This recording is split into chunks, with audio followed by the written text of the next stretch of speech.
प्रणाम देशवासियों। मेरा नाम है आदित्य पारीक और मैं आप सभी का स्वागत करता हूं आपके और मेरे YouTube channel daily knowledge giver पर।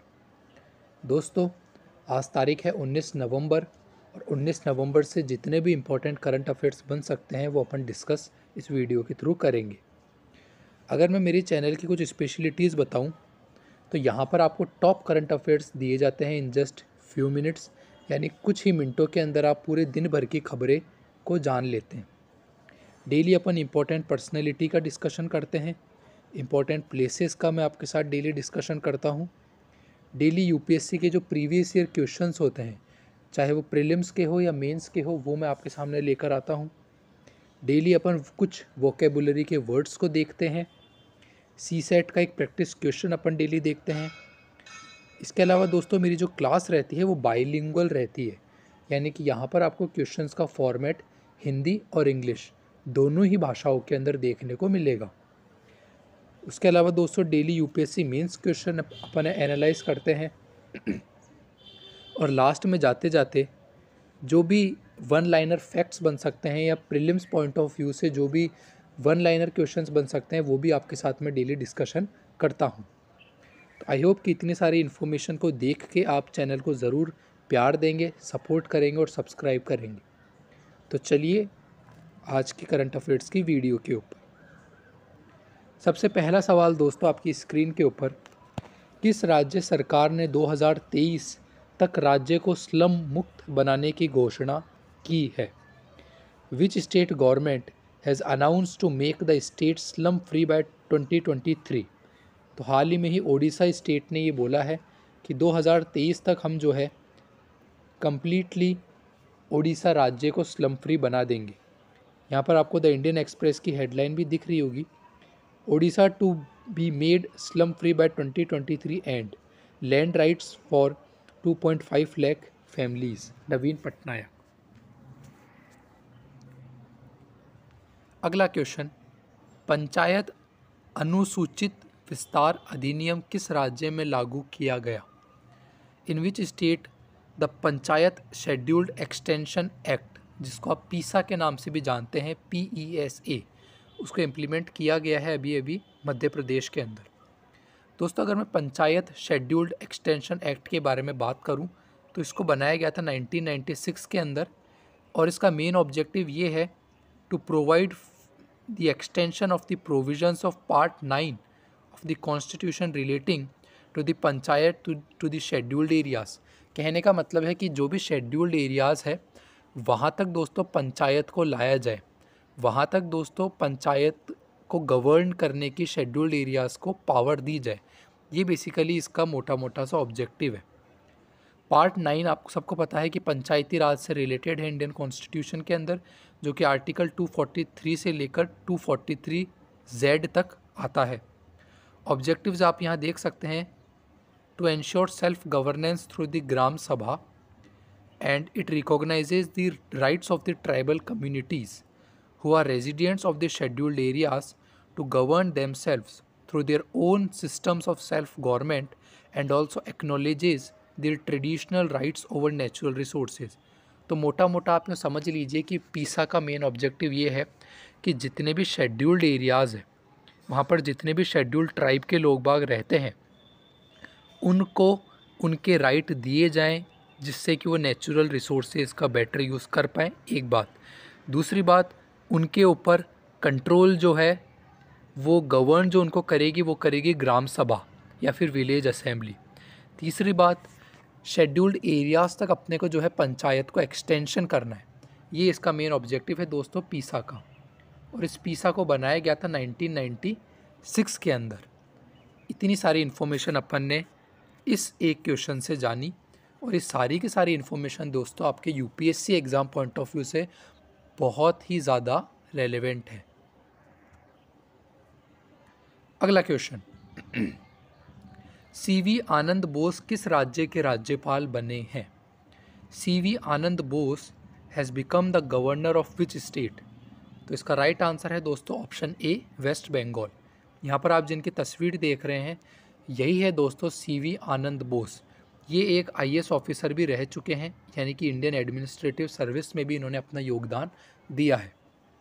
दोस्तों अगर बात करें गवर्नर के बारे में, तो the governor's appointment, his powers and everything related to the office of governor वो डिस्कस है आर्टिकल 153 और article 162 of the Indian constitution के अंदर। दूसरी बात, गवर्नर जो होता है वो कॉन्स्टिट्यूशनल हेड होता है स्टेट का, और वो किसकी एड और एडवाइस पर वर्क करता है, तो वो काउंसिल ऑफ मिनिस्टर्स की एड और एडवाइस के ऊपर वर्क करता है। दोस्तों गवर्नर एक लिंक की तरह काम करता है, एक ब्रिज की तरह काम करता है between the union government and that particular state government. अगला क्वेश्चन, किस राज्य में अंतर्राष्ट्रीय पर्यटन मार्ट शुरू हुआ है? In which state international tourism mart has started? तो ये जो इंटरनेशनल टूरिज्म मार्ट है, या जिसको आप हिंदी भाषा के अंदर अंतर्राष्ट्रीय पर्यटन मार्ट भी कह सकते हैं, ये अभी अभी शुरू किया गया है दोस्तों मिजोरम राज्य के अंदर। यहाँ पर आप एक न्यूज़पेपर की हेडलाइन देख रहे हैं कि 10th इंटरनेशनल टूरिज्म मार्ट इन मिजोरम किक्स स्टार्ट टुडे। अगला क्वेश्चन, डिजिटल शक्ति अभियान 4.0 किसने लॉन्च किया है? हु हैज़ लॉन्च डिजिटल शक्ति अभियान 4.0? तो अभी हाल ही में दोस्तों नेशनल कमीशन फॉर वुमेन ने जो है डिजिटल शक्ति अभियान 4.0 को लॉन्च किया है। इसका मेन ऑब्जेक्टिव ये है कि जो वुमेन के प्रति साइबर क्राइम इतना ज़्यादा बढ़ रहा है, इसी वुमेन के प्रति साइबर क्राइम को कम किया जाए। So it is related with the cyber crime with women. ध्यान रखिएगा, इसका एम क्या है, एम मैंने आपको बता दिया, किसने लॉन्च किया है ये भी मैंने आपको बता दिया। नेशनल कमीशन फॉर वुमेन ने इसको जो है दोस्तों लॉन्च किया है। अगला क्वेश्चन, नीति आयोग का पूर्णकालिक सदस्य किसे नियुक्त किया गया है?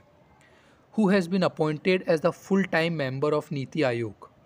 तो हाल ही में ही अरविंद वीरमानी जी को नीति आयोग का फुल टाइम मेंबर बनाया गया। नीति आयोग के बारे में बात करूं दोस्तों, तो नीति आयोग जो है वो बॉटम अप अप्रोच के ऊपर काम करता है, एक बात। दूसरी बात, नीति आयोग की फुल फॉर्म है national institution for transforming India, दूसरी बात।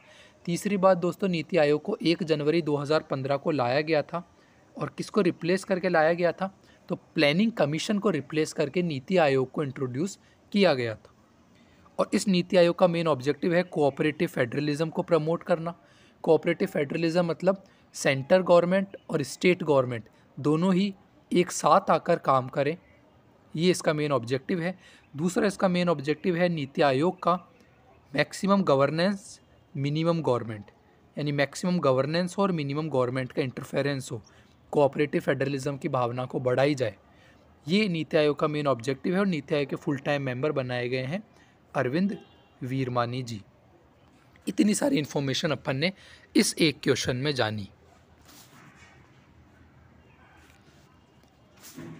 यहाँ पर आप जिनकी तस्वीर देख रहे हैं दोस्तों, यही है अरविंद वीरमानी जी। अगला क्वेश्चन, भारतीय ओलंपिक संघ के एथलीट आयोग के अध्यक्ष के रूप में किसे चुना गया है? Who has been elected as the chairman of the athlete commission of the Indian Olympic Association? तो हाल ही में ही मैरी कॉम को इंडियन ओलंपिक एसोसिएशन का जो एथलीट कमीशन है उसका चेयरमैन चुना गया है। यहाँ पर आप मैरी कॉम जी की इमेज भी देख रहे हैं। दोस्तों अब चर्चा करते हैं पर्सन इन न्यूज़ के बारे में। आज के हमारे पर्सन इन न्यूज़ है CV आनंद बोस। ये इसलिए हैं क्योंकि इनको अभी हाल ही में ही नया गवर्नर बनाया गया है वेस्ट बंगाल का। And CV Anand Bose is a governor of West Bengal and an Indian politician. और देखिए फॉर्मर सिविल सर्वेंट रह चुके हैं ये, और IAS ऑफिसर ये रह चुके हैं, और अब फिलहाल ये गवर्नर है वेस्ट बंगाल के। यहाँ पर आप इनकी तस्वीर देख पा रहे हैं। दोस्तों प्लेसेस इन न्यूज़ के बारे में बात करें तो आज की हमारी जो प्लेस इन न्यूज़ है वो है नाइपर रिवर, या जिसको आप निप्रो रिवर भी कह सकते हैं। ये दोस्तों रशिया यूक्रेन वॉर के बाद बहुत ज़्यादा चर्चा में रही है, नाइप्रो या नाइपर रिवर। तो आपको ध्यान रखना चाहिए कि इसकी लेंथ है 2201 किलोमीटर, एंड ये राइज़ होती है दोस्तों रशिया से, फिर उसके बाद फ्लो करती है यूक्रेन के अंदर और बेलारूस के अंदर, एंड देन ये मर्ज हो जाती है विद दी ब्लैक सी। यहाँ पर आप जो पाथ देख रहे हैं यही है दोस्तों नाइपर रिवर। ये देखिए ये आके ब्लैक सी के अंदर मिल गई, यूक्रेन के अंदर फ्लो कर रही है, इधर बेलारूस के अंदर फ्लो कर रही है, और रशिया से ये वाल्डिया हिल से निकली है। दोस्तों ये है सीसेट का क्वेश्चन। आप इस क्वेश्चन को एनालाइज करें, देखें, सॉल्व करने की कोशिश करें, और जो भी आंसर आए वो कमेंट बॉक्स में ज़रूर पिन आउट करें। दोस्तों ये है यूपीएससी का प्रीलिम्स PYQ। क्वेश्चन बोल रहा है, with reference to the G20 common framework consider the following statements. आपको 2 स्टेटमेंट दी हुई है which are related with G20 common framework. आपको बताना है कि ये दोनों स्टेटमेंट में से कौन सी स्टेटमेंट करेक्ट है, यानी कि सही है। सबसे पहला स्टेटमेंट बोल रहा है कि G20 common framework is an initiative endorsed by the G20 together with the Paris club. तो बिल्कुल सही स्टेटमेंट है ये। दूसरा स्टेटमेंट है इट इज़ एन इनिशिएटिव। अभी इट मतलब क्या हुआ, तो इट यूज़ हुआ है दोस्तों G20 कॉमन फ्रेमवर्क के लिए। So G20 common framework is an initiative to support low income countries with unsustainable debt. तो ये भी एकदम सही स्टेटमेंट है। दोनों ही स्टेटमेंट दोस्तों अपनी राइट हो जाएगी यहाँ पर, और इसका करेक्ट आंसर बनेगा option C, both 1 and 2 only. ये है दोस्तों यूपीएससी मेंस का PYQ क्वेश्चन। देखते हैं, account for the present location of iron and steel industries away from the source of raw material by giving examples. मैं आपके लिए हिंदी में भी इस क्वेश्चन को रिपीट कर देता हूँ। कच्चे माल के स्रोत से दूर लौह इस्पात उद्योगों की वर्तमान स्थिति का उदाहरण सहित वर्णन कीजिए। मैंने आपको इंग्लिश में बताया, हिंदी में बताया, अब मैं आपको आसान भाषा के अंदर बताता हूँ। आसान भाषा के अंदर सवाल ये बोल रहा है कि प्रेजेंट टाइम के ऊपर जो आयरन और स्टील इंडस्ट्रीज़ अपनी जहाँ जहाँ लोकेटेड है, वो वहाँ लोकेटेड है जहाँ पर। तो दोस्तों अगर आसान भाषा के अंदर मैं आपको समझाऊँ, तो आसान भाषा के अंदर ये बोल रहा है कि अभी जहाँ जहाँ पर भी आयरन एंड स्टील इंडस्ट्रीज़ है, वो वहाँ पर है जहाँ पर उनका रॉ मटेरियल का सोर्स नहीं है।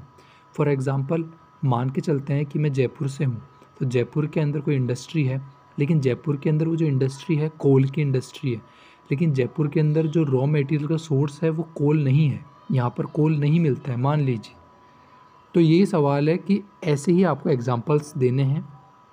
Account for the present location of iron and steel industries away from the source of raw material.